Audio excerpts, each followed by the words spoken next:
Morning, Oak Community Church. Welcome.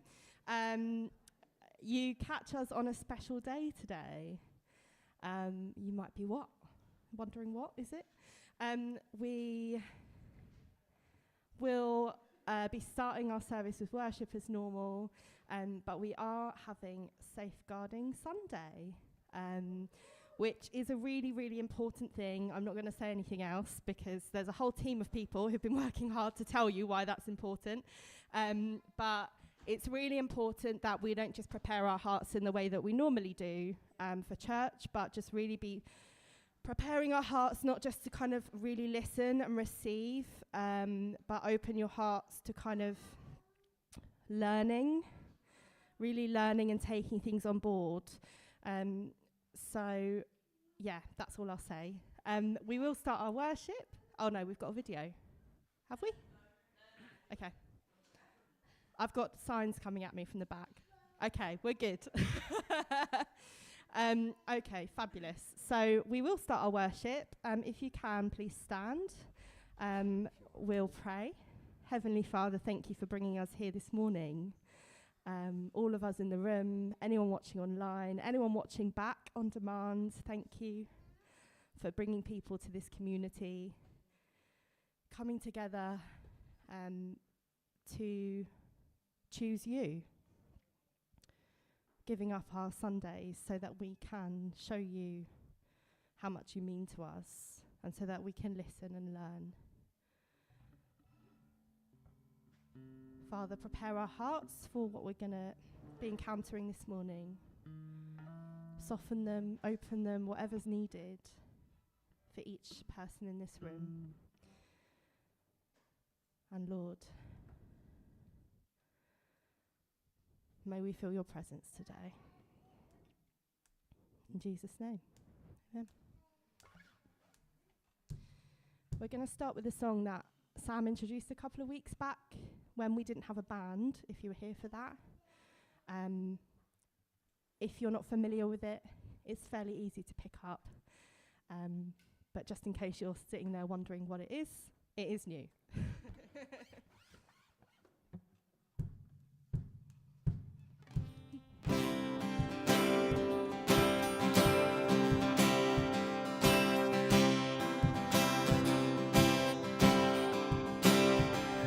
He shakes every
going to learn a bit about different names of God this morning.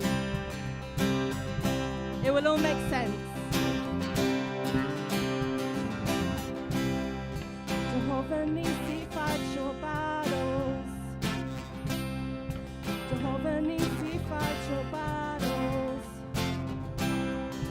Jehovah Nissi fights your battles. Jehovah Nissi fights your battles. Jehovah Nissi fights your battles. Jehovah Jireh meets your need. Jehovah Rapha heal your body. Jehovah Shalom. Jehovah Nissi fights your battles. Jehovah Jireh meets your need. Jehovah Rapha heal your body. Jehovah Shalom be your peace. Call the name, call the name, call the name, Jehovah. All our praise, all our praise, all our praise belongs to Him. Call the name, call the name, call the name, Jehovah.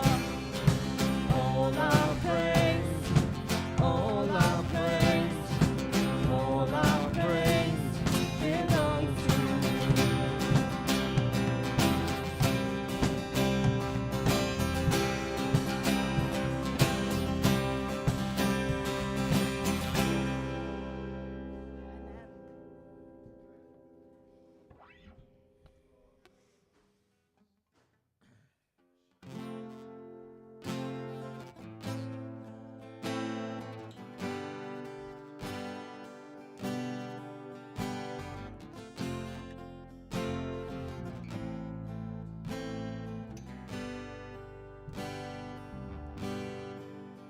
You give life, you are love, you bring light to the darkness, you give hope, you restore every heart that is broken. Great are you, Lord. You give life, you are love, you bring light to the darkness, you give hope, you restore every heart that is broken. And great are you, Lord. It's your breath in our lungs, so we pour out our praise. We pour out our praise. It's your breath in our lungs, so we pour out our praise to you only.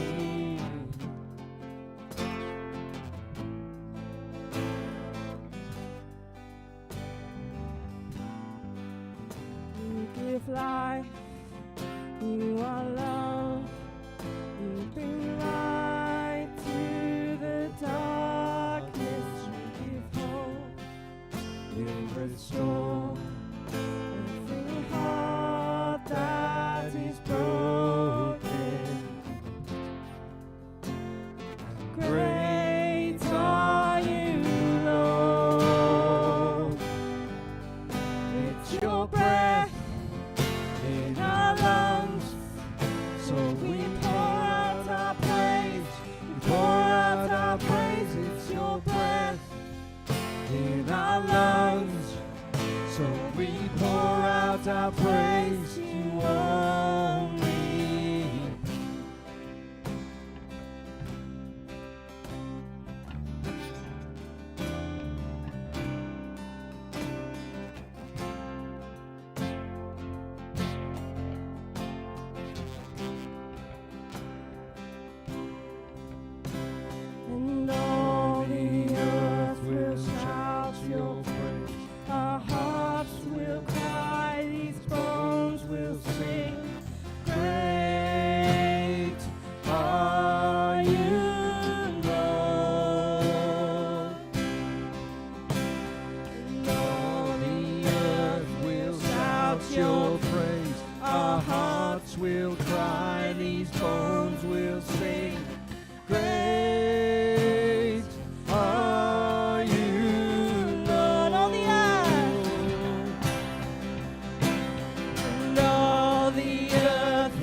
in our lungs.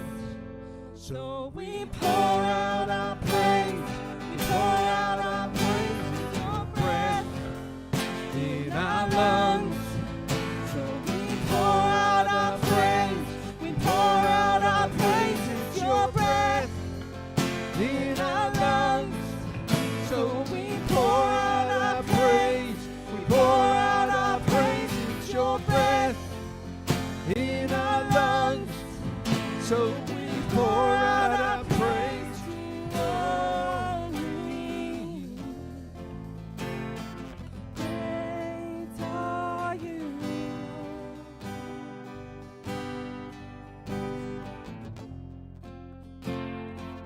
great are you,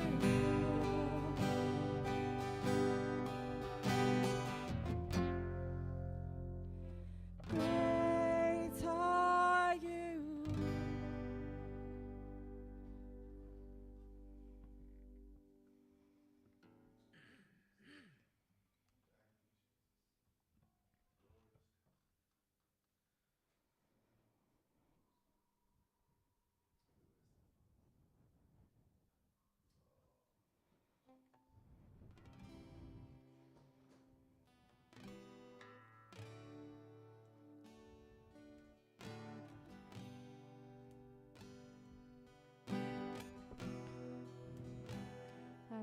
As we do this song, someone's going to bring round the offering.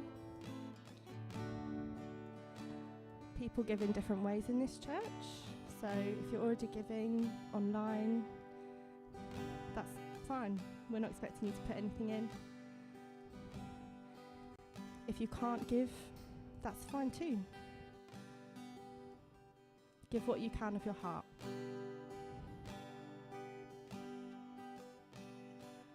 Thousand generations falling down in worship to sing the song of ages to the Lamb. And all who've gone before us and all who will believe will sing the song of ages to the Lamb. Your name is the highest, your name is the greatest, your name stands above them all. All thrones and dominions, all powers and positions, your name stands above them all. And the angels cry, holy, all creation cries, holy, you are lifted high, holy, holy forever.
Christ. Holy, you are lifted high. Holy, holy forever. Hear your people sing. Holy to the King of Kings. Holy, you will always be. Holy, holy forever. You will always be. Holy, holy forever.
You are perfect. You are perfect in all of your ways. You are perfect in all of your ways. You are perfect in all of your ways to us.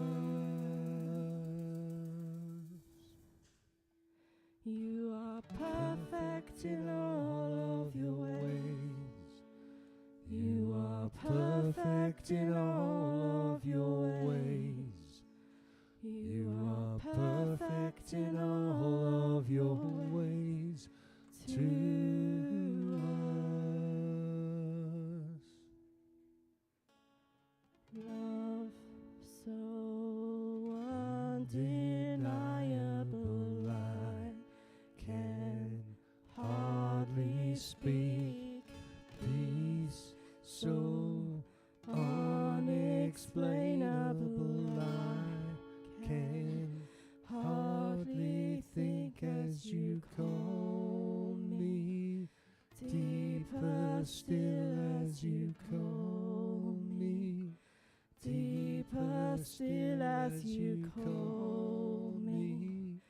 Deeper still as you call me.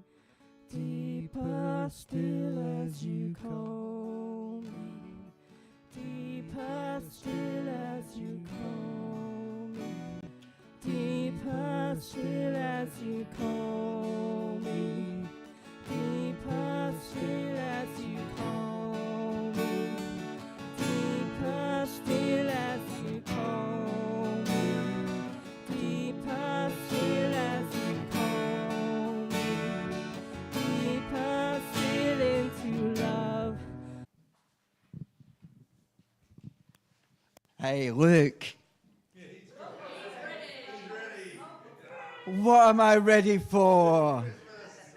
I'm ready for Christmas already. Does anyone know how many days it is until we run the grotto here? 27 days, which mean there are 25 organizing days left until the grotto. Which means all of these jobs on here and all of these things in here need to look like they are full.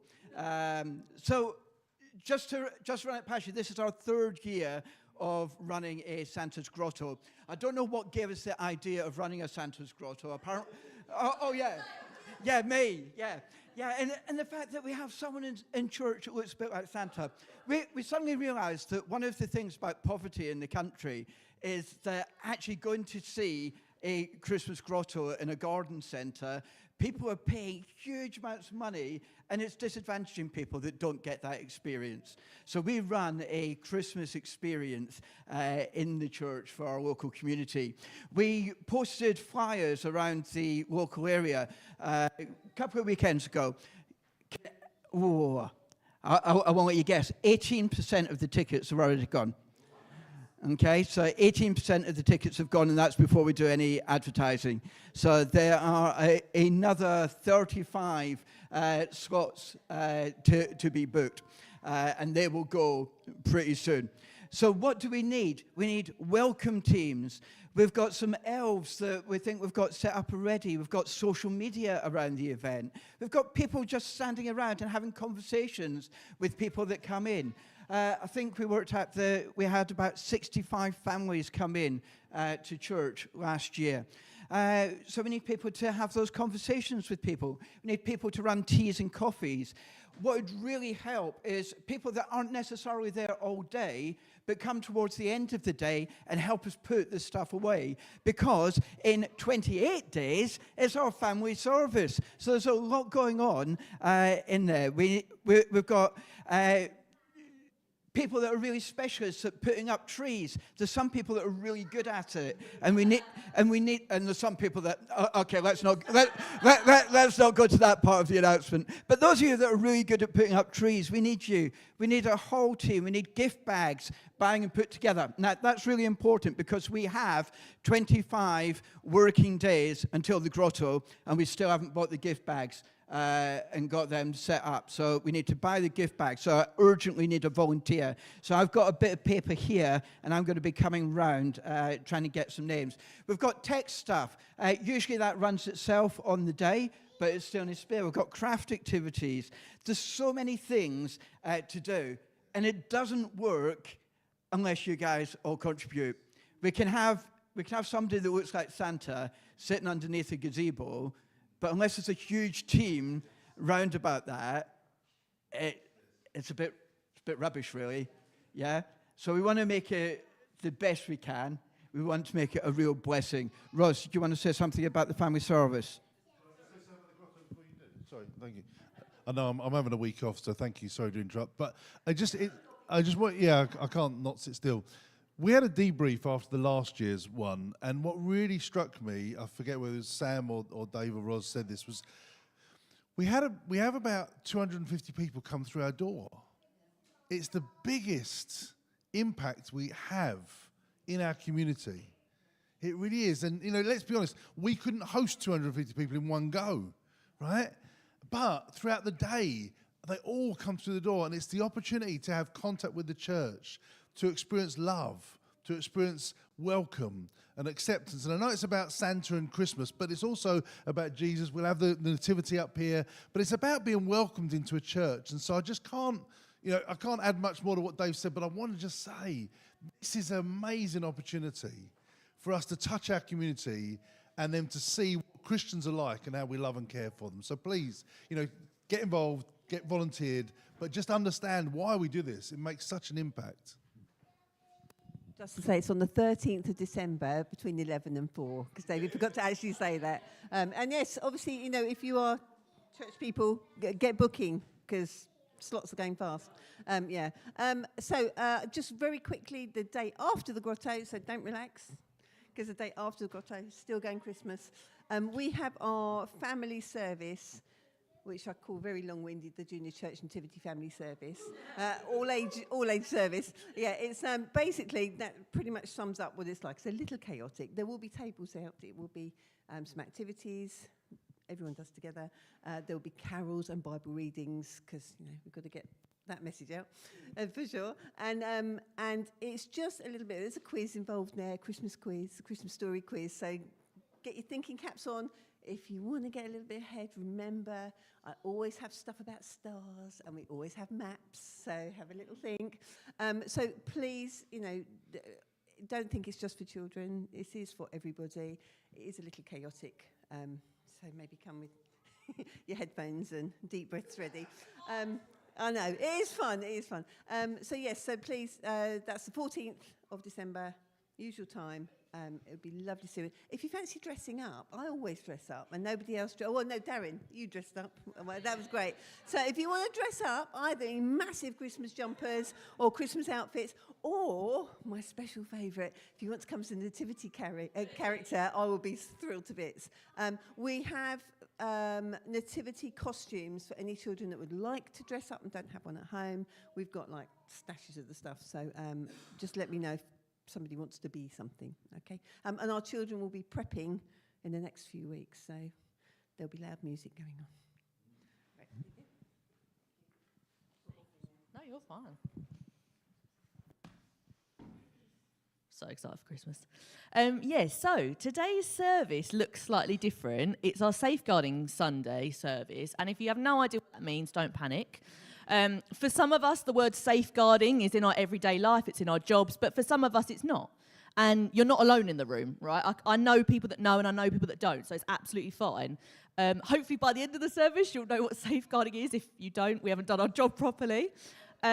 Couple of housekeeping rules. So the first one is, it's not rude at all to make tea and coffee through the service, right? So eat your pastries, have tea and coffee. We all listen better when we've got a cuppa and a snack, right? So it's not rude. If you've run out of cups or anything, feel free to go to another table. Again, not rude. It's not a problem. This is a real group activity service. So you will be talking amongst yourselves. You will be getting up. So there's nothing, unless you're literally shouting over us, there's nothing rude that's going to happen in this service. Don't feel like, I must not do this or this because it's, we're having a a more serious Sunday, I suppose.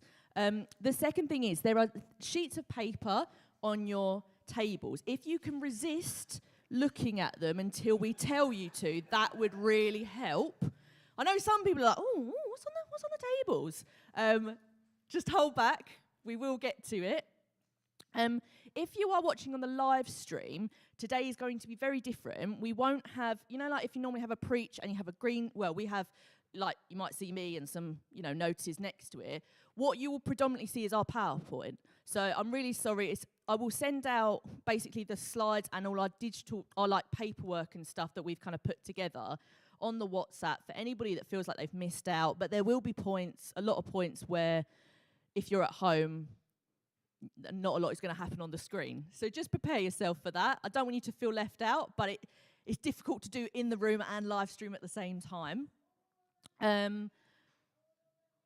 Just a warning as well, safeguarding is a serious thing, and we will talk about some serious stuff. So at points, we will be talking about things that might either make you feel uncomfortable or touch a nerve. It's okay if you need a break. Feel free to go outside. Again, not rude. Some people struggle with safeguarding, that's okay.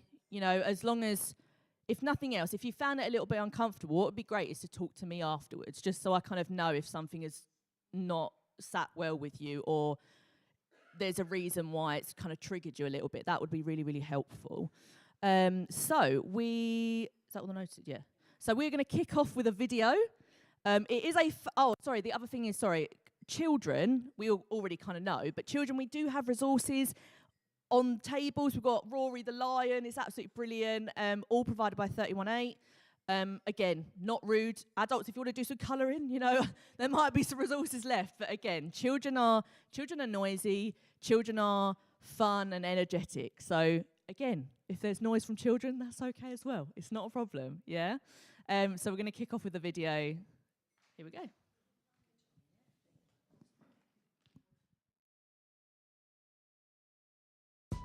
Keeping ourselves and others safe is really important.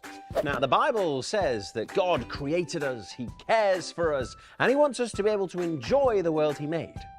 But there are things that can hurt us and do us harm, like fire, broken glass. Oh, you better sweep that up. And, I don't know, crocodiles. Although, admittedly, you don't really run into them very often. But thankfully, there are ways that we can keep ourselves safe that help us to not hurt ourselves. Like a helmet, which can protect your head if you fall off your bike or your skateboard. Oven gloves. These stop us from burning ourselves when we are cooking with hot things. Cupcake, anyone? Sunglasses. These protect our eyes from the glare of the sun or bright lights. Looking good. Can you think of any other things that help keep us safe? But what about people? Do we ever need protecting from other people? Well, we all get things wrong, and sometimes we can say or do things that hurt others, or we can be hurt by them. Now, sometimes this is by accident, but sometimes it is on purpose, and that's not okay. Now, this can be a physical hurt, like a punch or a kick, or it could be hurt to the way we feel or think about ourselves. It's anything that someone can do or say that makes us feel uncomfortable. And this can happen anywhere, at church, at school, at a club, at home, basically anywhere there's people. In the Bible, Psalm 91 describes God as a place of safety and refuge, and as God's church, we are called to be like Him. Our Christian communities should be places where everyone can be and feel safe. But that doesn't just happen on its own. Like the helmet, the oven gloves, and the sunglasses, and all the other things that protect us, there are things that we can do to help keep us safe from the harm that people can do to other people. We call that safeguarding. It's a rather long word, but basically it just means following the rules and the guidelines in place to help keep everybody safe. Simple, really. And we have people in our communities whose job it is to help us follow these rules and help make our places safe for everyone. So, keep up the good work, safeguarding people. But, like the umbrella, these things only work if we use them. There's no point in having it there if you don't use it. We have to take action, each one of us. So, remember, if you're ever unsure, worried, or upset about something that happened to you or to someone else, speak up. Tell somebody that you trust. And by speaking up, you're helping to make it safe for everyone. And that's really important because each of us is special to God. So each of us should feel and be safe.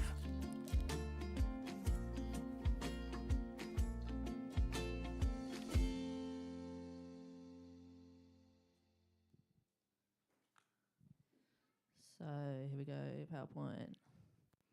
Do you want to put PowerPoint slide on 1? Is it on? Oh no, this is on. That's okay. Nice. Okay. Sorry, I always feel like this is in the way. So potentially you're wondering, why do we even need a safeguarding Sunday? Or what's the point in doing it in churches? And you don't have to read all this, but the reality is that churches have a history of being very poor at safeguarding, which shouldn't be the case, but it is. So if you work at a school or a youth club or an old people's home or anything like that, you will see the word safeguarding a lot. And the word safeguarding is significantly less spoken about in churches. And we feel passionate that as a church we want to model what, the importance of it. And so that's why we're having a Safeguarding Sunday. Because the reality is our church is based in a community of vulnerable people. We are in an area where you only need to go outside our doors and you potentially will see someone that needs help. And that's, again, why it's so crucial to have something called a Safeguarding Sunday, because we're not only just thinking about ourselves, as in our church community, as in who's in the room, but also our church community who's out there. We've just spoken about the grotto. That is a great opportunity for people to come through our doors, but we need to protect them and we need them to feel safe. Just like if you came through our doors, you would expect to feel comfortable and safe. And so it's a massive importance to us, but also it's in our with events that happen in the church, it should be at the forefront of our minds. So whether you're running a birthday party, even when we did, like Bev's 80th, we had lots of people coming in. You might do like our food bank, fundraising events, the grotto, all of that requires safeguarding so everybody feels safe, heard and valued.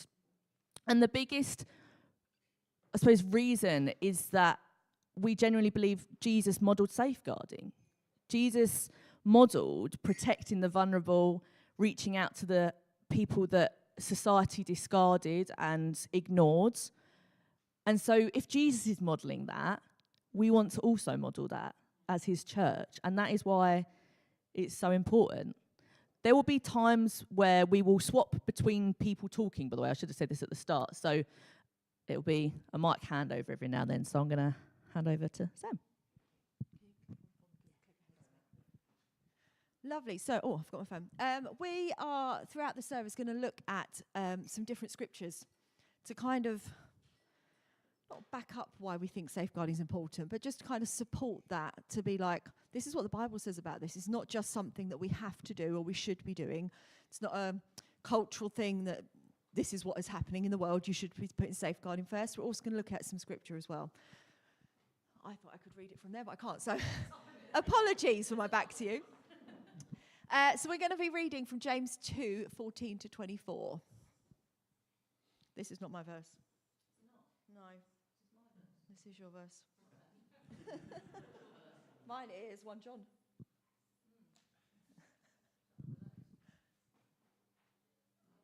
Sorry, guys.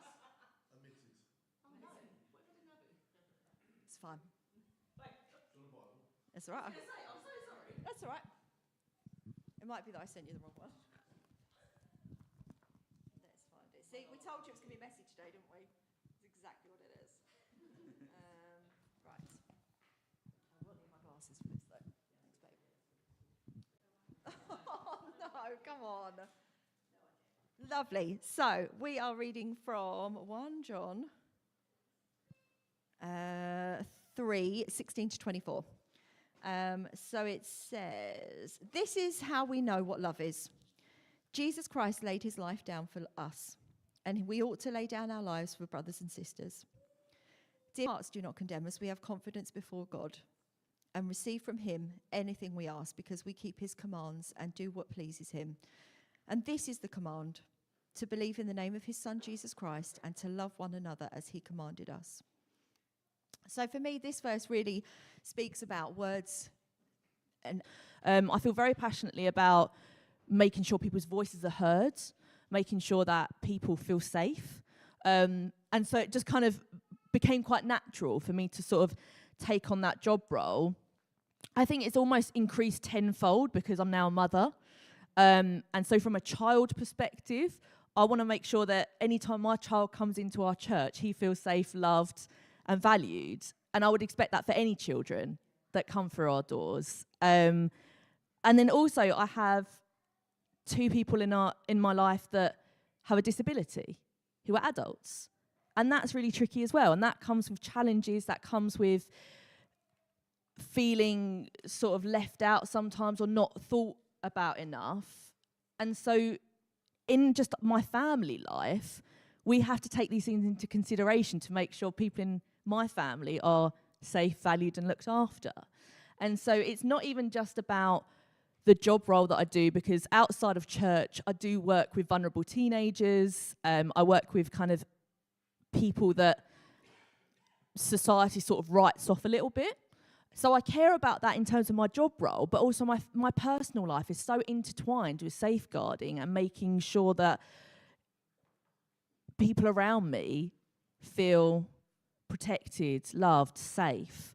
And so that's why for me, being a safeguarding lead is super important, super passionate about, because I would never want anybody who comes through our doors, whether it's through the grotto, whether it's through church, any other event, even birthday parties that it's like one of us from church are coming and you don't know anybody else. I would never want anybody to come into our building and not feel safe.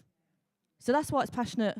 That's why I'm passionate about it. I'm going to ask Hannah to also share why she's passionate about, because she's our deputy designated safeguarding lead.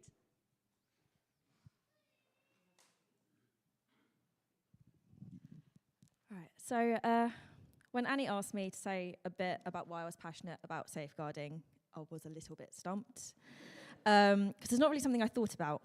It was offered to me, and I accepted kind of with the mindset it was my duty, and it was time to give something back to the church I'd grown up in. But then I realised maybe that was it. A lot of people, this wouldn't scream a duty they must do or something they would undertake quite so easily. Safeguarding is something that's been fully ingrained in my life for as long as I can remember. For those of you that know me, probably unsurprising. For those of you who don't, I'm Dave and Roz's daughter. Even before my parents later in life had very formal titles with a lot of responsibilities to do with the well-being of children and vulnerable people, it's always been the heart of everything they do.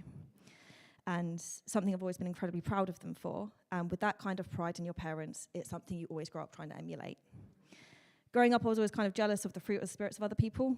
I didn't seem to really be able to resonate with anything. I spent many Christian summer camps surrounded by fainting and talking in tongues, trying to will something out of me. But in hindsight, I do have a fruit of the spirit that a lot of people in this particular church share, and it's attracting trouble. Over the years, various friends, boyfriends, people in my circles have always seemed to be in a state of absolute crisis.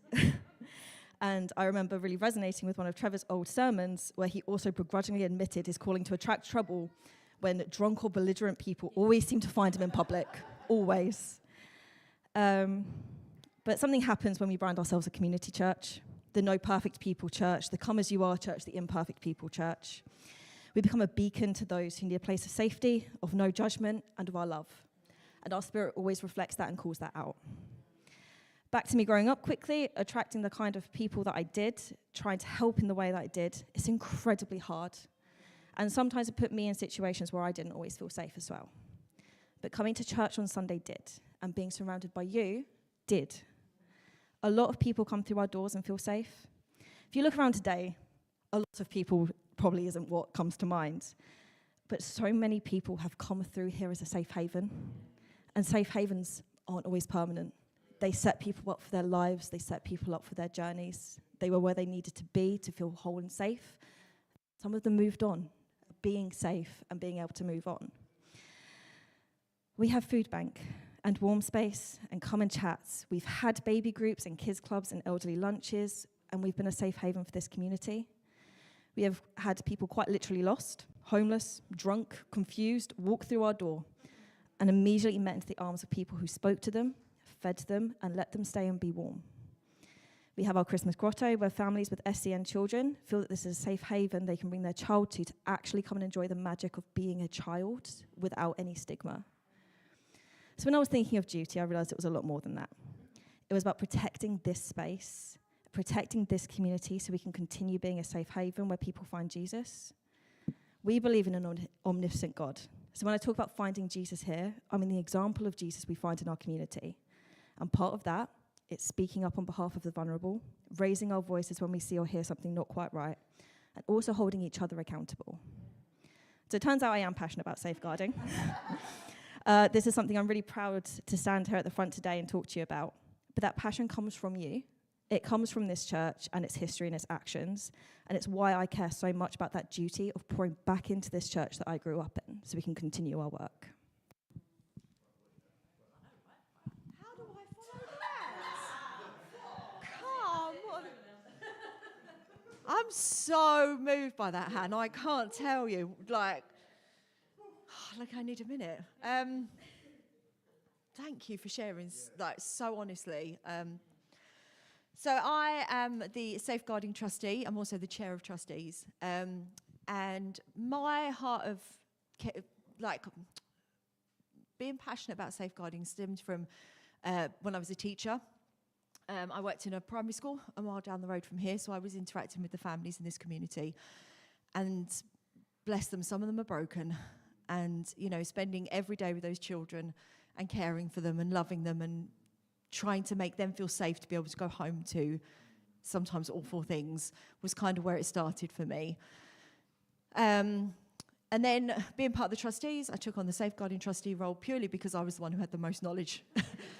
we said we need to do safeguarding better. Who knows it? You do it. But actually, as I've started to dig into it, I've realised it's a real key part of our church, and Hannah's just explained so clearly how that is. For those of you that don't know, I work for the charity 318 that is organised, put on this Safeguarding Sunday. So this has been done across the country today. And we are a Christian safeguarding charity, and I manage the helpline. So I hear on the calls every day churches going, we've got this safeguarding thing. What do we do?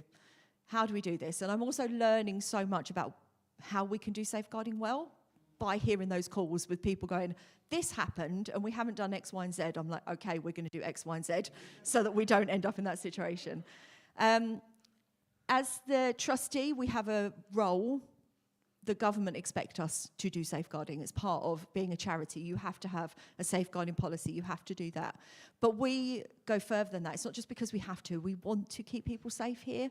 And I just think it's so important that anyone that walks through our door feels safe and feels loved in a way that we're protecting them. We're not just being like, come in, it's fine. We don't care about your baggage. Bring your baggage. And we might need to deal with that with you. And it might mean that there's some conversations that have to be had. It might be a bit awkward and odd, but we want to help you in that time. We want to be with you in that moment when things are really awful. And I think that's why the three of us together, as you heard, are really passionate about this, and we're going to be able to hopefully impact our community. Was it you? Yes. Nice. I'm going to read another verse because at the heart of all this is Jesus. So that's what we did.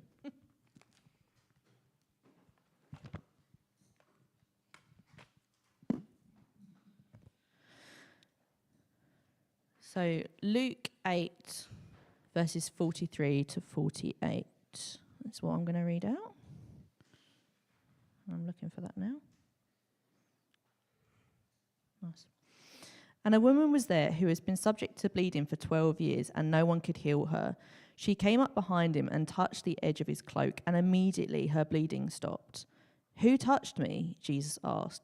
When they all denied it, Peter said, "Master, the people are crowding and pressing against you." But Jesus said, "Someone touched me. I know that power has gone out from me." Then the woman, seeing that she could not go unnoticed, came trembling and fell at his feet. In the presence of all the people, she told why she had touched him and how she had been instantly healed. Then he said to her, "Daughter, your faith has healed you. Go in peace." It's another amazing example of Jesus noticing people that society don't notice or don't even want to acknowledge. You know, the idea of bleeding constantly was seen as very unclean, was seen as very, would just make you an outcast. And Jesus didn't really care about that.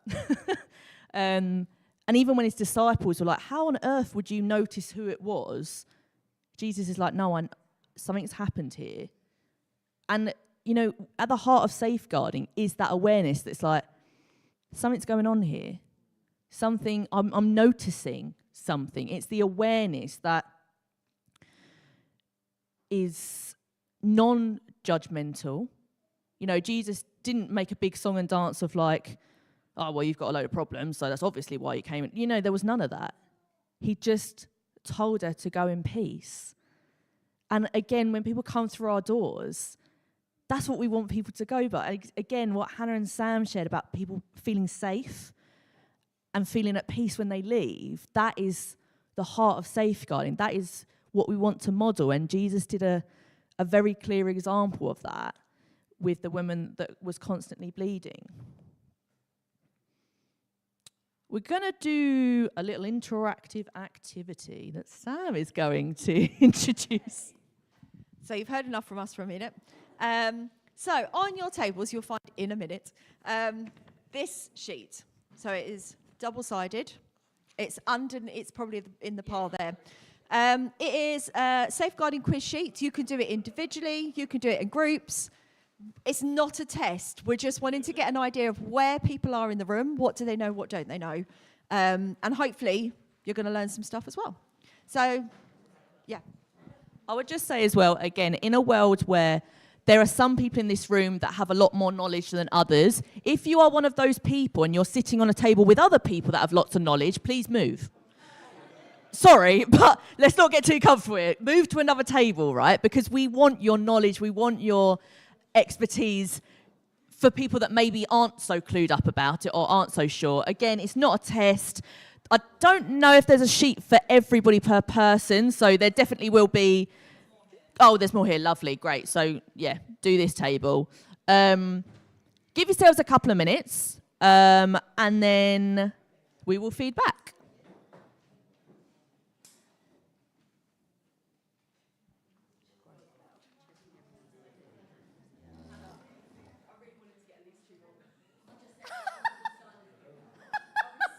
That'd be hilarious, wouldn't it? No, what it will be is they will go, actually, I will say this is the right answer. But no, actually, this is right. According to the Children's Act. Yeah. Right.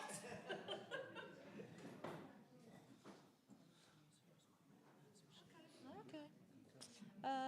Where would the quiz? Oh, lovely. Great. There you go. No worries. Me and Sam are staying quiet. Oh, yeah. I will. No. All, well, to a certain extent, I hope most. We've done the first three. Do you agree with them? I only looked at the first one.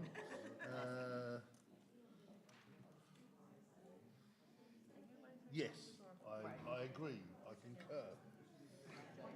You did it. I don't know what that was. I looked at it yesterday. This is great. That's as far as I got. Okay, pretty cool.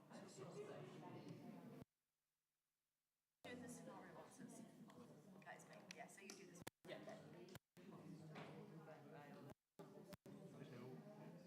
Are they all emotional? Is there any trick questions where it's all of the above? No. I don't think so. It's none of the above. This is financial. I don't agree with this. So this is financial. Dave gives it back.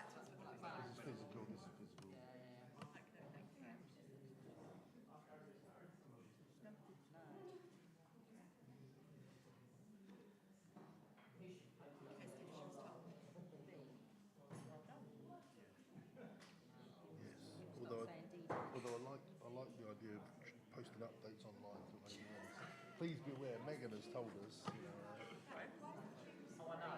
It is very weird. That's, yeah. Hello, Zana. Where's the issue? Child B. Yeah, of course I do. So I'm here. Don't want you. Yeah. What's going on? Why are you all talking? And give me some food.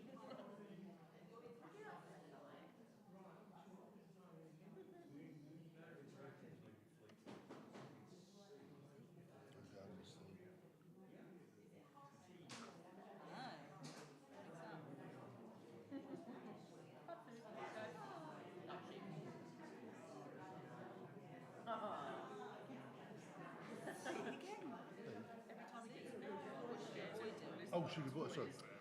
Oh, sorry. I didn't see the avoid. I didn't see the avoid. I don't know what she... Yes. Because you can go back and eat. It stays there. Yeah. Okay. That's me. Technically share with them. Yeah. You said it before. His mum's doing stuff.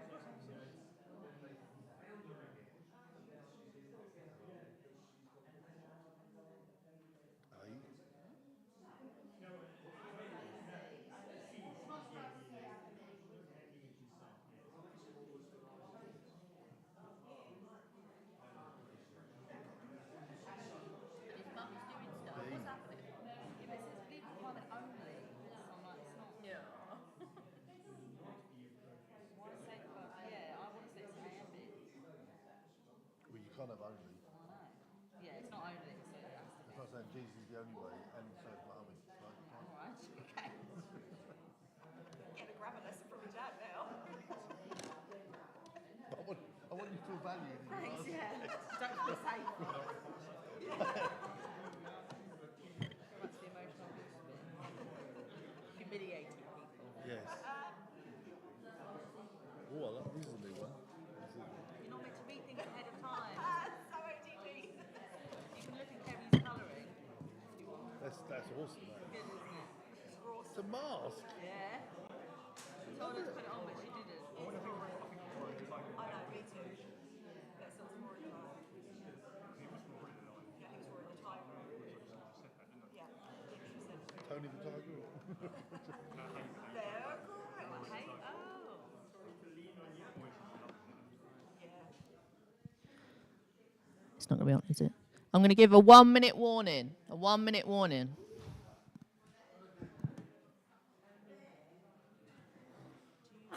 Bless you. 5 minutes, probably. Kerry did it. Kerry did it. Oh, it's lovely. She did. She's like, ooh. Jared done it. She looked very proud of herself when she finished. She's a little happy dance. Behind me, I could hear colouring, and I was like, look where I was like, cautiously. So funny. Oh, bless her.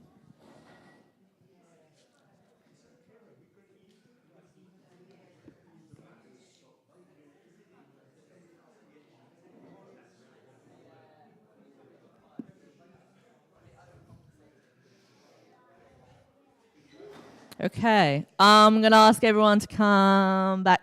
Well, you weren't in the room. We say come back to the room, but as in like, yeah. Come back together. That's the better phrase. Yeah, nice.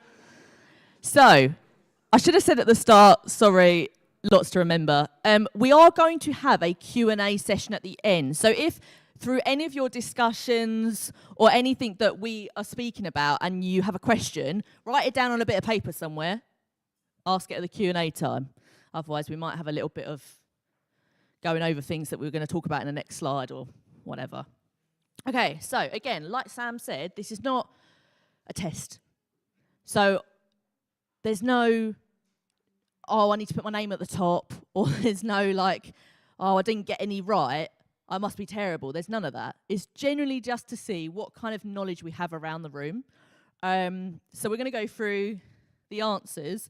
You can tick it if you like, but again, it's not a test. So it's not like, oh, I got 8 out of 10, or, you know, it's just to make yourselves aware of what you know and what you don't know, and maybe to question some things if you're like, oh, I wonder, why is that the answer? Okay, so first one is, what is safeguarding? The answer is B. So keeping people safe. from harm, abuse, and neglect.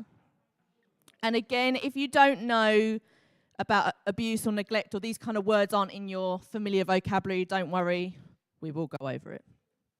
2 is, who does safeguarding apply to? C, everybody. So again, my aim is by the end of this that everyone walks away knowing that safeguarding is their responsibility, just like the person next to you. Okay. 3 was, if you see or hear something that makes you worried about someone's safety, what should you do? The answer is B. Tell your safeguarding lead. That is me. If I'm not here, Hannah. Or if you feel more comfortable talking to Hannah than you do me, that's fine as well. I'm not going to take it personally, right? Me or Hannah, talk to one of us. 4, which of these is an example of emotional abuse? So again, if this touched a nerve with someone, do speak to me afterwards. The answer is A. So calling someone names or humiliating them. Again, we will go into more details of why that comes under that category. Number 5 is, which of these statements is true about confidentiality in safeguarding? The answer is B. You should only tell the safeguarding lead or trusted authority. Don't go start telling your neighbour, your friend, whoever, right? Me or Hannah. That's it, right? That's who you're speaking to. 6 is, what is the first thing you should do if a child or adult tells you they are being hurt or abused? The answer is C. Listen carefully and take them seriously. Regardless of whether there's all the facts or it sounds made up or whatever, we want to take everything seriously. Because too often people have been ignored in the past, and we do not want to model that in this church. 7, which of the following could be a sign of neglect? The answer is C. So poor hygiene, tiredness, or always hungry. Unfortunately, this is something I see a lot in my day-to-day work, and it's not uncommon in this area at all. So it's something that we should be looking for and spotting. Number 8 is, what should you avoid doing if you suspect abuse? The answer is C. You should avoid investigating or handling the situation yourself. Again, we will cover this, but do not think, oh, they told me this, that someone's upset them, so I'm going to talk to that someone, and I'm just going to find out a bit more information about it. Or when I might have asked advice from a friend, because they might have a better opinion on what to... Don't. Just speak to me or Hannah. It's going to be the same answer every time. Number 9. Which of these behaviours would not be appropriate for someone in a position of trust? So anyone that's on the leadership team, youth workers, obviously junior church at the moment, we don't have a youth worker, all those sorts of people. Answer is A. So meeting a young or vulnerable person alone in a private place. Again, it might seem, if you're on the leadership team or on any team, that might seem a bit, oh, that's a bit over the top. That doesn't, but there's a reason that these things are in place, and there's a reason why we want to protect children and vulnerable adults. And number 10 is, why is safeguarding part of Christian ministry? Is B. It's a way of showing God's love and protecting his people. It's not, we're not doing it just because it's the regulations. We're not doing it because it's like, oh, someone told us we had to do it. Guess we better get on with it. Because we want people to feel God's love and his protection and make sure everybody is safe. So, again, it's not a, don't start going, oh, I got 8 out of 10. What did you get? Right. This is the only time where a quiz, the answers, like how many you got right, not the answers, but how many you got right doesn't matter. But if you're looking at that bit of paper and going, wow, I really didn't know a lot, then this is crucial for you. And if you thought, oh, I did know actually most of that stuff, then well done you. That's good. But also share that knowledge with somebody else.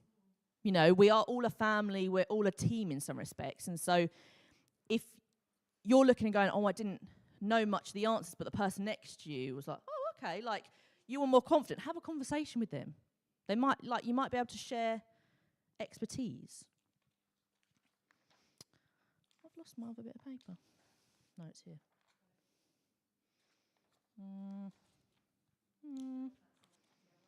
Great. Cool. Okay, great. So, good. So when we talk about a safeguarding concern, again, this can still feel like strange language. But essentially, what it is when you see or hear something that makes you think a person might not be safe, or it's when someone's behaviour, words, or situations makes you feel uncomfortable or worried for their well-being.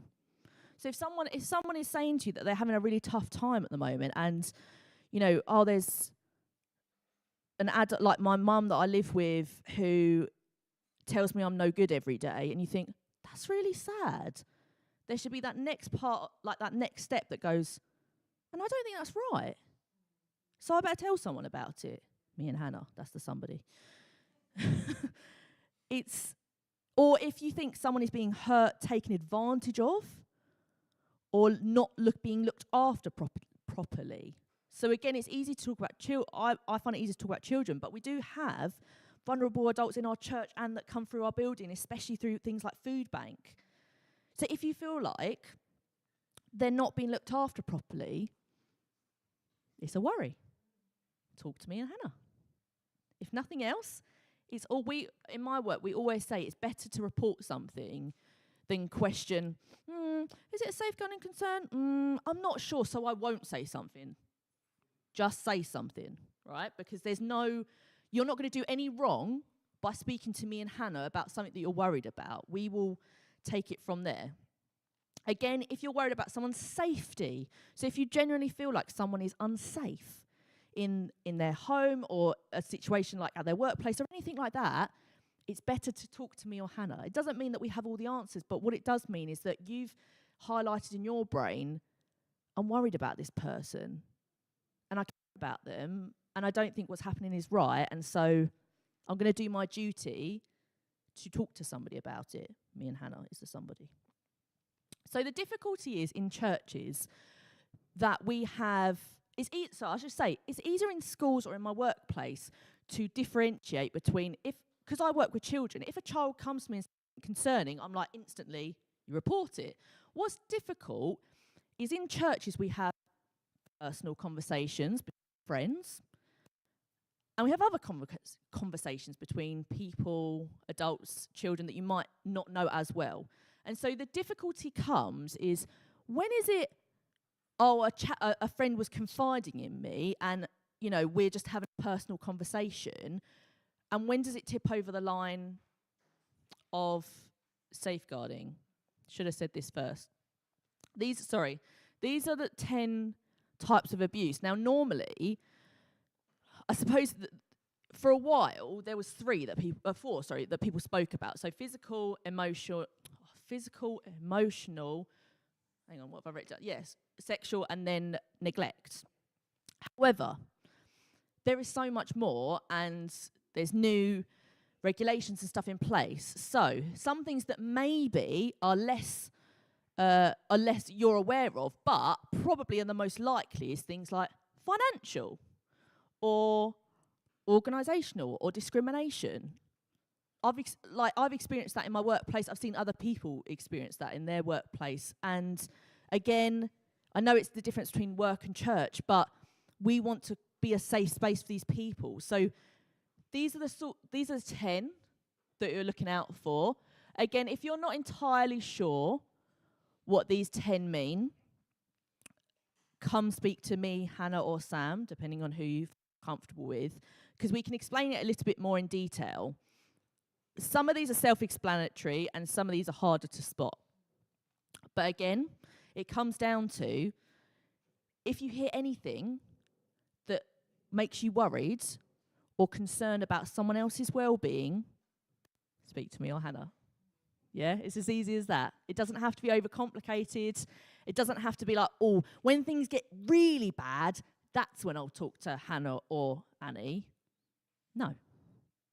Again, if you're thinking, I think one of these might be going on, but I'm not sure, tell us anyway. It's always safer to speak to us anyway. because you know it's going to be dealt with in the right way and you know it's in the right hands. Don't go speak to, your best friend and go, oh, Margaret the other day spoke to me, and, you know, there's, I don't know, like, it's just, speak to me or Hannah. Okay, so what is the difference between having a friendly conversation in church, as we do? We all socialise after church, have a cup of tea, sit down with someone. How's your week been, right? What is the difference between that and a concern that actually needs to be spoken about? So I would say chatting with a friend is almost like a pastoral, supportive kind of conversation. And that's when a friend or somebody you know shares something difficult, like grief, stress, family issues, loneliness, mental health struggles, but they are safe.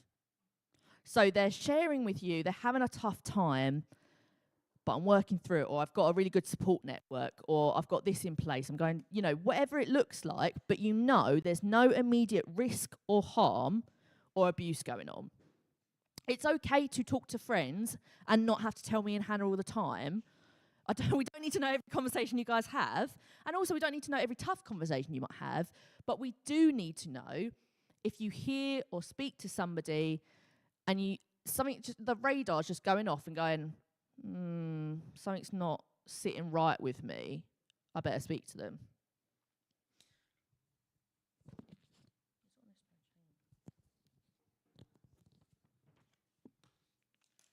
So an example of a friendly chat might be your friend says, I'm really struggling at work and it's making me feel low.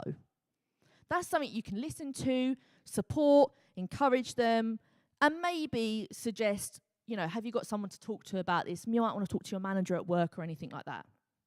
And the role for you as a friend is to be a caring listener, to be understanding, to encourage them to seek help if they need it. And you can, in that instant, keep confidence that's like, this doesn't need to go any further.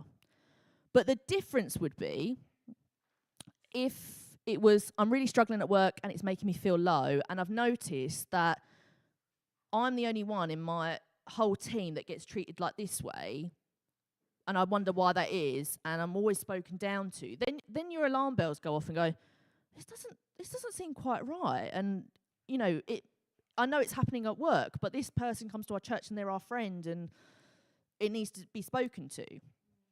So, again, the difference with a safeguarding concern is when you think someone is being hurt, abused, neglected or controlled and they're at serious risk. And the situation might involve a power imbalance. It might involve discrimination or harm. And it's not just, I'm just feeling a bit naff about this week, or, it's just been a bit of a rubbish week. It goes beyond that line where they might be in trouble. Again, so an example of this is a child tells you an adult at home is hitting them. That should always scream alarm bells to somebody and go, this is not okay. I need to speak to somebody. It might be even someone has not spoken to you, but you've noticed that they're coming in looking a bit battered and bruised, that they were once extroverted and now feel very sort of like isolated by themselves, aren't really talking to other people.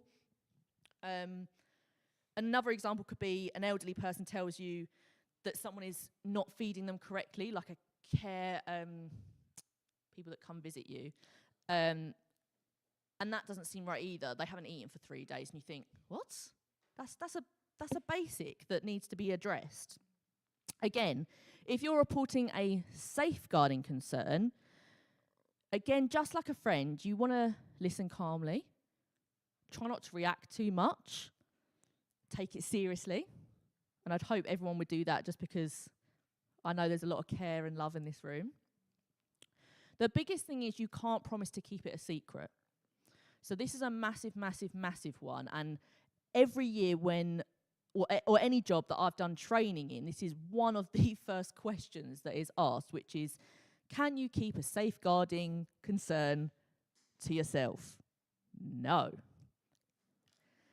It has to be reported. And the reason for that is nothing to do with gossiping or, snitching or anything like that. It's so we can keep everybody safe. If you are worried about someone's well-being or how they're being treated, that's not okay. And so that's the sort of thing that needs to be shared or spoken about. Great. How do we report a concern? Hannah's going to walk us through this.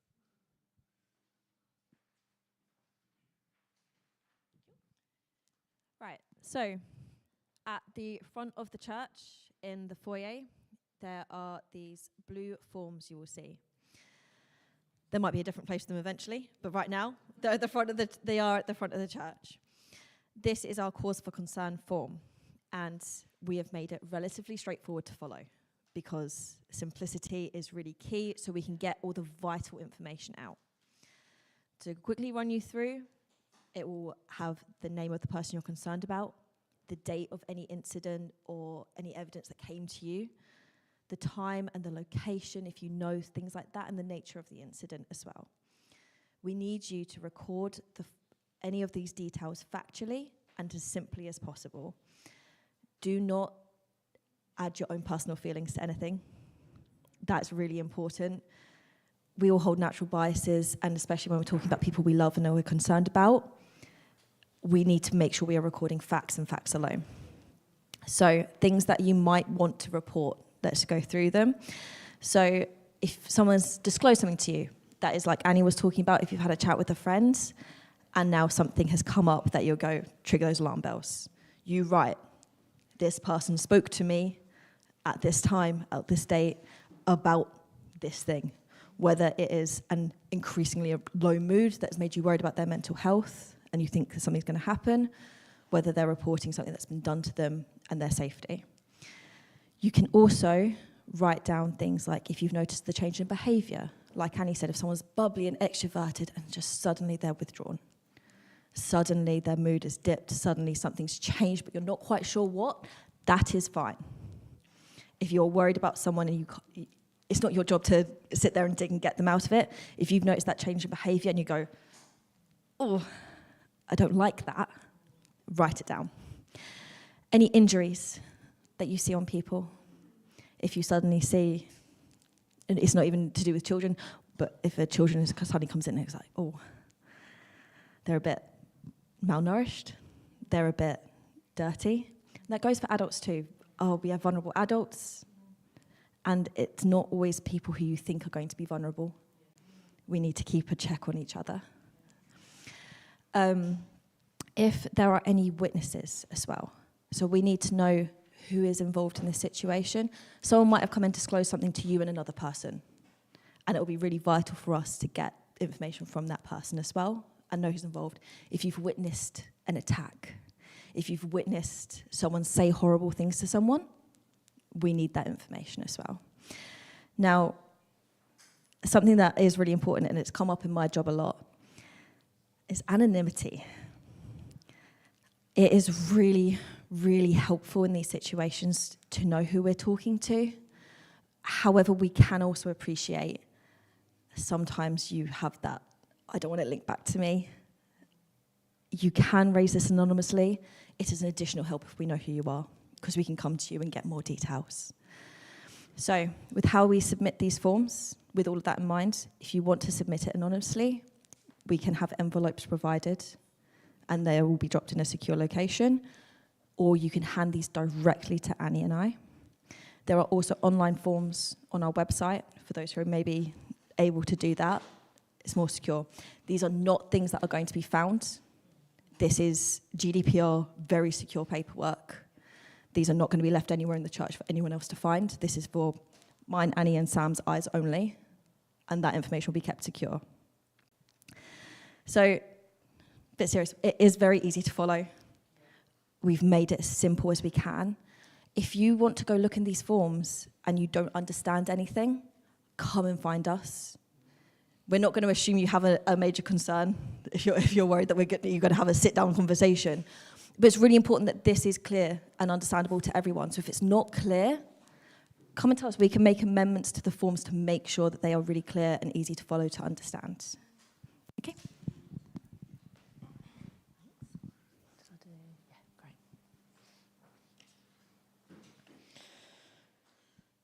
So fun information that came to us recently is that, and I should have known this with my work actually, that every event that happens in this church has to be risk assessed. Everyone loves a risk assessment. Right, Hannah is your girl, right? She loves paperwork, right? Just ask her, right? But in general, it all needs to be checked to make sure things are safe. So, this is not floorboards, but say we had something that's come loose and it could be a trip hazard, right? We need to write a risk assessment. And that needs to be run by me. Yay.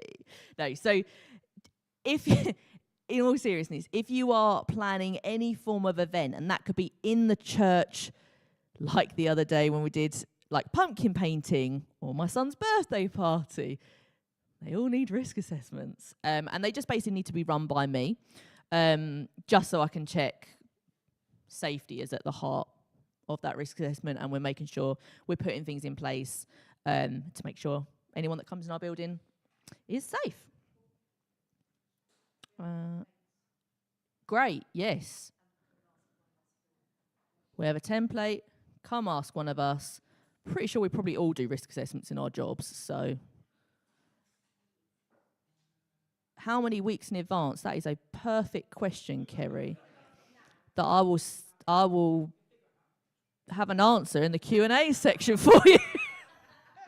Like I said, this is very recent information that's come to light, so haven't ironed out all the details, but we're working on it. This is a well-oiled machine. Okay. We're going to do an activity now that Sam's going to introduce. There you go. Okay, so this is some bits for you guys to do now. Going to give you a disclosure, like a scenario of a possible safeguarding incident. You can work on a table, you can work in groups, however you want to do that. Have a read through it, write on it or make notes as to what are the concerns, who would you speak to if they've asked you not to, how do you respond to this, and what actions would you take, or what actions do you think might need to be taken? It makes sense once you see it. For your table. For your table.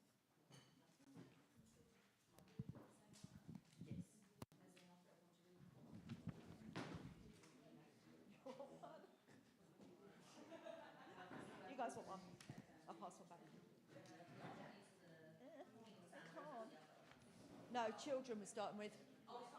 Yeah.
One more minute, everybody.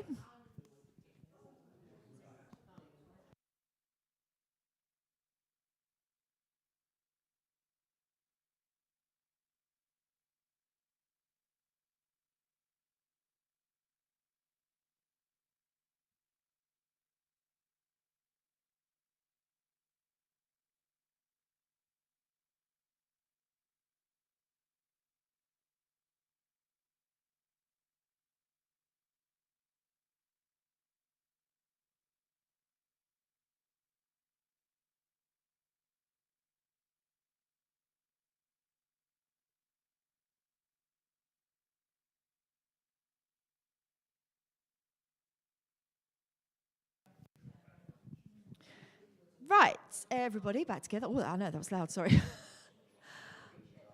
I know you haven't given you long. I'm just aware that our day is getting away with us. So, what are the concerns? What have we got? What concerns have we got about this child?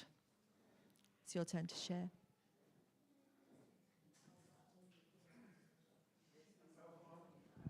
Sorry, Karen? Lovely. We have self-harm. Yes, we do. Anything else? Any other concern? Lovely. Don't be judgmental. Yes. Yep. So this is something that's occurred again. Yep, definitely. You're right about not being judgmental, about, you know, when we respond to this child, you would just let them speak, let them say what they want to. It's hard to know whether the child's concern for their parents' reaction is because of previous experience or because they're just worried. Yes. You know, kind of don't know. Perfect. Is a child identifying as gay or non-binary or trans or anything, is that a safeguarding issue? Correct, you're not. It is not a safeguarding concern. However, a person chooses to identify is absolutely their decision. If they are at risk due to their sexuality, their gender, their identity, that's very different. But just someone identifying that is not a safeguarding concern. Would we keep this information to ourselves? Who do we tell? Yes, not me. You don't tell me. I am the safeguarding trustee, but I don't have... I'm not involved in dealing with the safeguarding disclosures or the actual day-to-day stuff. I deal with the governance side of things, so make sure the policies and we're doing everything properly. So don't come and tell me anything. Unless you had a safeguarding concern about one of these two, then you could come and tell me. Yeah. In terms of the speaking to someone when they've asked you not to, Yes. we had a conversation about the concept of not leaving the conversation with this child believing that you're not. Definitely. So they know you can take action. Yes. Or even given the option of, why don't we go and speak to Annie or Hannah? Perfect. They're really nice people. Yeah. So them being involved in that. Definitely. Yeah. When it comes to teenagers, we're really pushing for them to be involved in things like that. If they disclosed, you would push for them to be a part of that discussion. It's good if you come and speak to these people. We want to work with you in solving this situation. Yes, Karen? Yes. Yes. So Trev was saying that part of the conversation, so what actions would you take? You would say to them that I can't keep this to myself, but you'd want them to be a part of that discussion. Would you like to come and talk to Hannah? I called you Hanny then. Anna or Hanny. Come and speak to them with me, or do you want me to go and speak to them? But try and including them in part of that conversation is really important. You want to assess if there's immediate risk. So if that conversation was that he was implying that they might be suicidal, that's an immediate risk. So that is something that if you couldn't get to one of the DSLs quickly, that would be a call to the emergency services yourself. But it's about assessing that immediate risk as well. The DSLs, the safeguard lead, they would take some action based on what you shared with them. You'd fill out the cause for concern form. They would then decide what needs to be done. Do other people need to be involved? Do the parents need to be spoken to? Do the child need to be spoken to again? Do we need statutory services involved? But that is the decisions that they would make. Of course. So in regard to a young man who says that I'm gay, Yes. you say it's not safeguarding, No. but that could lead Yes. if that carries on, if that young man is quite obsessed that other people know him, and he might start harming himself. Exactly. So, that can lead on to hurt. Yes. So at the first instance, I think you have to answer that young man with sympathetic answers and be caring. Definitely. So, so it doesn't spring into something even further down the line. Yeah, exactly. Yeah. And, coming back to that, it's, are they in a situation where they're not safe? Because of X, Y, and Z. It could be because of anything. The other thing we haven't mentioned actually is the parenting concern here, the fact that he's concerned about the reaction from his parents. So you would want to be considering, actually, is there a situation going on at home? Or is it, maybe it's just his perception, but that again would be something you're like, I'm a bit worried about that. Share it with the DSL and they would have a look into it. Lovely. We did have another one to look at, but we are running out of time. So, I'll meet you next with you. I'm just very aware, obviously, yeah, time is running out. I'm very aware that we all, I think, mostly know each other and love each other dearly. And so the idea that putting in a safeguarding concern about one of our fellow churchgoers might feel uncomfortable, might feel like betrayal or anything like that. And that is the messiness of safeguarding in churches. However, we all get things wrong. And, bring it back to the Bible, we all are sinful and we all don't always make the best decisions. And so ultimately, safety comes first. It comes above your friendship. It comes above your family. It comes above someone confiding in you. If you think someone isn't safe or something has happened to them where they're at risk, it has to be reported, even if it's your best friend, even if it's to someone that you've known for 20 years and you're like, oh, they hit their child once, but it was probably a one-off because I know they're really nice. I know they're really lovely. Like that's not their norm. You still report it anyway. Because ultimately, keeping people safe is how we honour love and how we show the love of Jesus. So again, messiness is hard in churches because we know and love each other, but in your own time, you have to sit with the reality that safety is number one. I was going to say someone else. Can't remember. Is this your verse? Before I go on to the verse, I'm just going to add one thing that I've realised we haven't covered. In churches, there is always a risk that the leadership can be abusive in terms of their role and their position of power. If that is ever a concern for you, that's something to report. If you felt like spiritual abuse is a very big term at the moment in safeguarding and faith setting, and it is a reality that people use their faith and the Bible to convince people that behave in certain ways or do certain things. That is not true in our church at all. But if you felt that, that is also a safeguarding concern. If you were like, actually, I feel like the leader's behaviour or the way that they're treating you or other people is not okay, again, please report it to the DSLs and they will look into that. And just because Annie is Trev's daughter doesn't make any difference at all. Or speak to Hannah. That, oh, yeah. And those, I forgot about that, sorry. Just a side point. We're going to finish up with, you jump ahead. This is Proverbs 31:8. So I told you I work for the charity 31:8. This is where we get our name from. It is from this verse in the Bible, and it is, speak up for those who cannot speak for themselves, for the rights of all who are vulnerable, destitute. We use the word vulnerable at work. It just is, for me, it really speaks to the heart of safeguarding. This is what we're doing. We are speaking up for those who can't speak for themselves. We are standing up against injustice. We are putting the needs of those before ourselves that are in a situation where they can't speak up for themselves. And we are being their voice, and we want to care for them. We want to love for them. This is our voice. Our verse, sorry. Suddenly panicked, there was someone else. I am very aware of time. just want to make sure that we're answering any questions that you feel like would be helpful for other people to know the answer to. If not, you can speak to myself, Anna, or Sam. Is there any questions or anything that you wanted to raise or anything in this public space? Kerry. A couple of questions. So the question I asked earlier, you might have come up with an answer. In regard to risk assessments for events and I guess just activity in the building, how far in advance do we need to submit a risk assessment?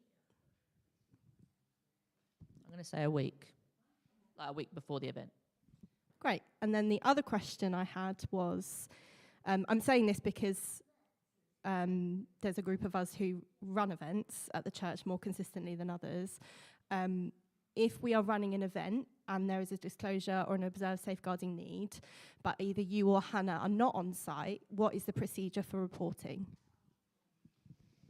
I think if it's immediate risk, again, what Sam said is like you call the emergency services. If it's not immediate risk, but it is risk, I would say 9 times out of 10 you could probably call me. I'm pretty good at I'm pretty good at answering my phone. I like to be. If me or Hannah, what?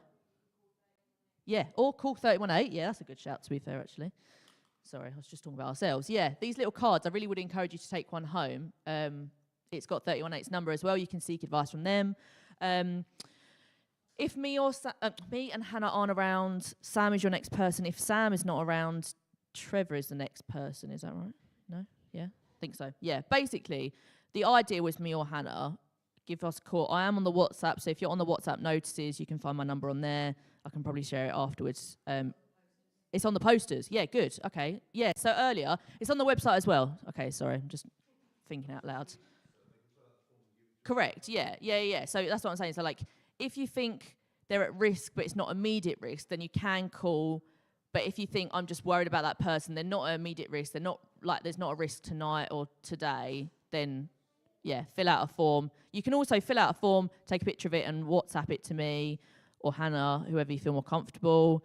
And there is the information of this on our website as well. Yeah. Any other questions or comments or? Mama, yeah. Yeah.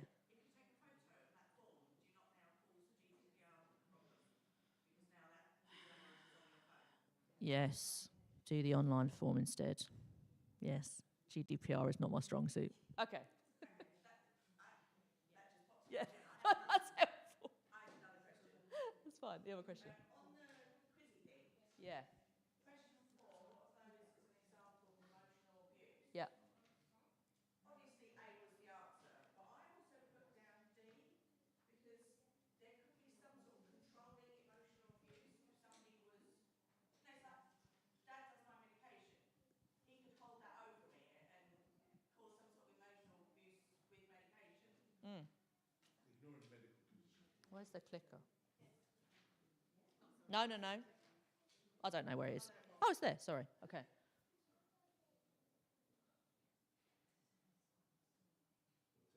So that's why there's these 10 types. So regardless of what category it's in, yeah, that isn't right in terms of if somebody is not looking after someone's medication, they're a carer. Yeah, I would have classed it as neglect. Potentially a little bit psychological as well. But regardless, it's still an important issue, still needs to be spoken about. Hello. Any other questions? Yeah. Hey, darling.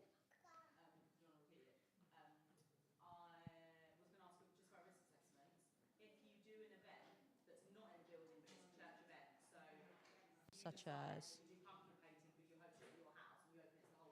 Yeah.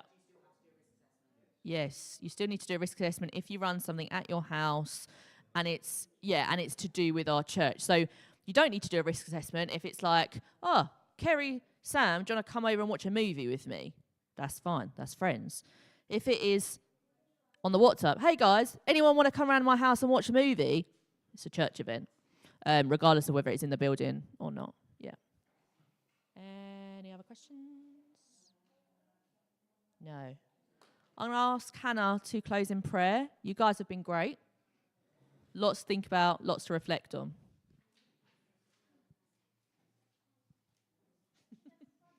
And Jared.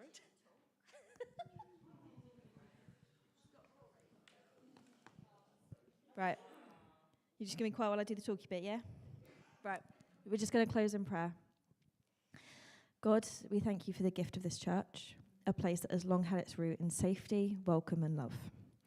We thank you for your example and for all the people who have taught us what it means to care for the vulnerable, to notice those in crisis, and to open our doors and our hearts without hesitation. Lord, you've called us to be a community where people can come as they are and still find warmth, acceptance and protection. Give us the courage to speak up when something isn't right, the compassion to stand alongside those who are hurting, and the wisdom to safeguard this space so it remains a refuge for those seeking hope. I ask for your blessing of our safeguarding team, and I ask that you strengthen and embolden each of us in this shared calling. May we continue to reflect the love of Jesus in our words, our actions, and our care for one another. Amen.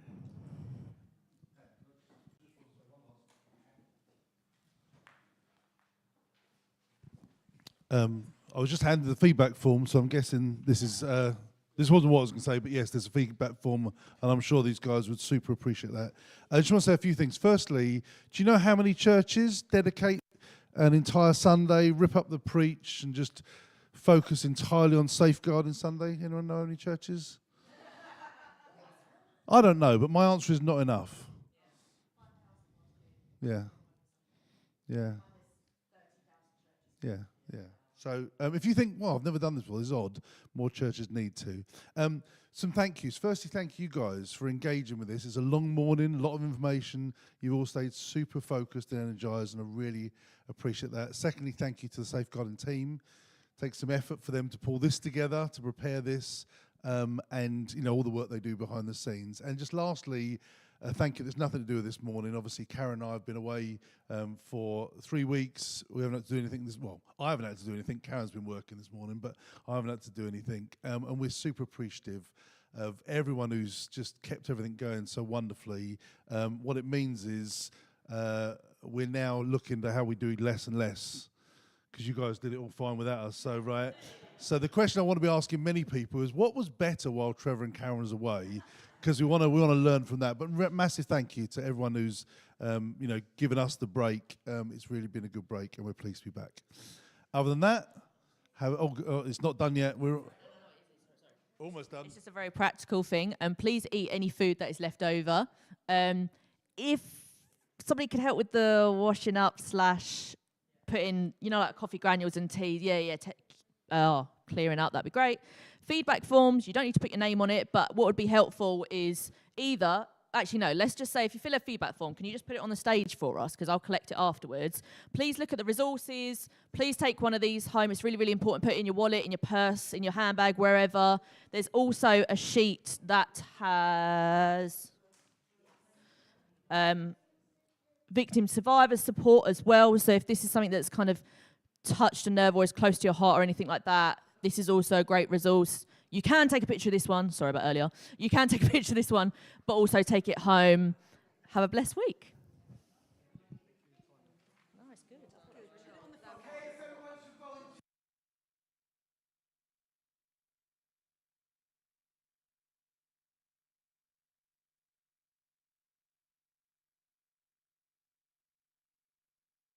As your people sing.